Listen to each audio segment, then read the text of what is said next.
Hey everyone, welcome back to my channel. I'm Ms. Roxanne, and this is Daily Rambles. Today we're doing Arrow Season 6, Episode 20, called Shifting Allegiances.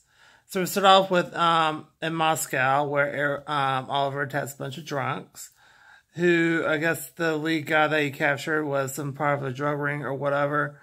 And so he made a deal with the Bratva to make, and gives him a dagger to give Anatoly. And then we have Renee is home, and it's all happy and everything's great. You know, he's ready to get back to work. Then we have Diggle at Argus talking tactics and running up about tracking the quadrant. And then one of the people at Argus gave him intel on the woman who I guess does weapons and stuff. And so they're laying a trap for her and tried to bust her. Then we had Diaz is getting an upgraded suit, not like an actual suit, but like a business suit. It's like over $100,000. Oh my god! And then we have Black Siren is there and tells, and basically he tells her that he's going to talk to Lance. And then we have the Bratva watching baseball. And then we have Oliver interrupts them and talks to him. And he basically fixed his debt. So basically the debt that he did was he busted the guy and puts him under Bratva, which is like bringing like over millions and millions and millions of dollars. So that clears his debt. And so, you know, he can go home now. And he's not really having it and tases Oliver and knocks him unconscious. And then we have... It basically has them chained up. Then we have Renee is back at the Arrow Team B layer. And then they're working on a plan to get Diaz by tracking the woman. And they want to go after his money. Because we know he was trying to push Vertigo. And since Oliver destroyed it, he needs a new supplier. So they're trying to think, like, where can we hit him with the money? And blot that out. Then we have Black Siren takes Lance out to eat / meet with Diaz. And he wants real estate. And then kisses Laurel in front of Lance. And he's not really having it. And he's really pissed. And then they leave. Then we have Curtis is eavesdropping to get location from the Scorpions. By using some high-tech gizmo that listen through walls. So, you got the location. And then the B team gets overwhelmed when they get to the location. And then we have Renee having a little bit of PTSD when he got attacked the first time. And then Diggle busts in with Argus and bails them out. And tells them about the quadrant. And basically also apologizes says sorry to the team and to Renee personally because about what happened.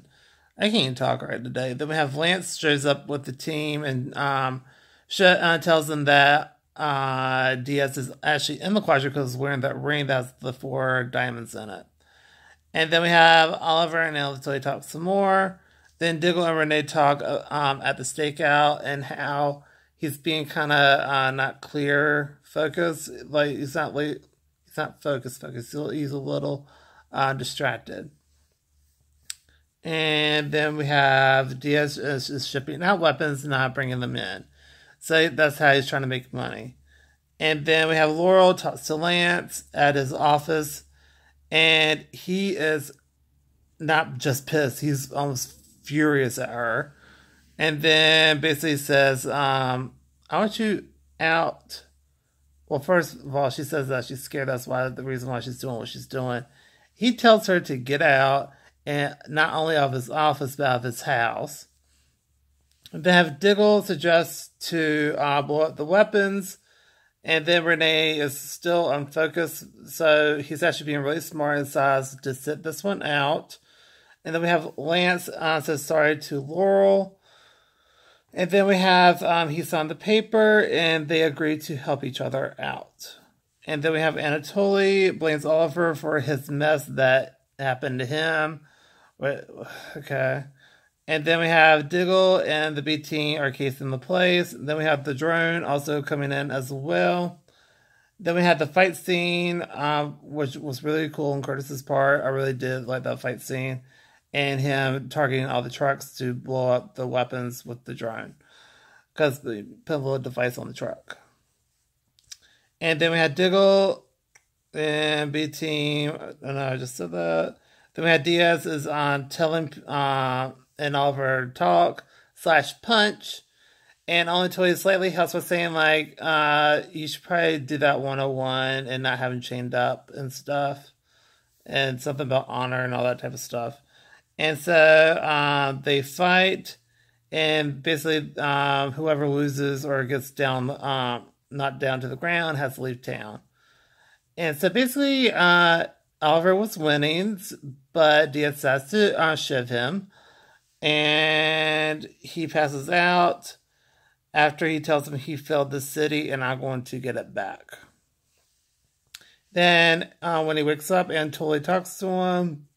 And Oliver says, thank you for making it more honorable. And now Anatoly is starting to turn on Diaz and all that type of stuff. So we already have a few people that's ready to turn on him and it's ready to like peace out. And then we have Curtis ask Did to join the team. He says no because he wants to follow through with Argus, but offers to help them or to team up when something big happens.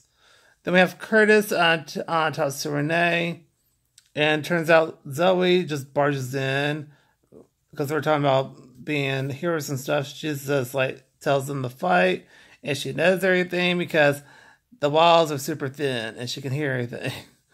And then we had Diaz. It's starting to act a little cray and get a little power hungry. And then Oliver gets brought in.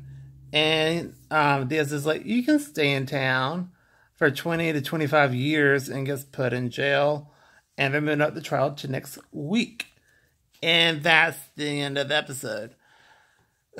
This episode, it was okay. To me, I wasn't really feeling it. I'll probably guess a B minus, to be quite honest. I thought it's basically just a filler type episode. And when you have the turnaround of how everyone's trying to switch sides, they did it better with Laurel, but they're doing it worse with Anatoly. They're trying to move that real quick. I felt they could have built that up as well. So I don't understand, like, oh, bad, like, let's fix it, blah, blah, blah. And plus, why is everyone so scared of him for? He has no powers. You could literally sonic cry him to death. I just don't understand why Black Siren is so afraid of him and why everyone's so, like, under his spell, I guess. To me, it doesn't make sense at all. I don't see it. And I feel like, it's just, to me, it's kind of silly-ish. But anyway, it was, I don't know, I have a bunch of qualms about the season, to be quite honest. It just kind of came to a head in this episode. Because we're almost at the finale. Like, there's like 3 episodes left.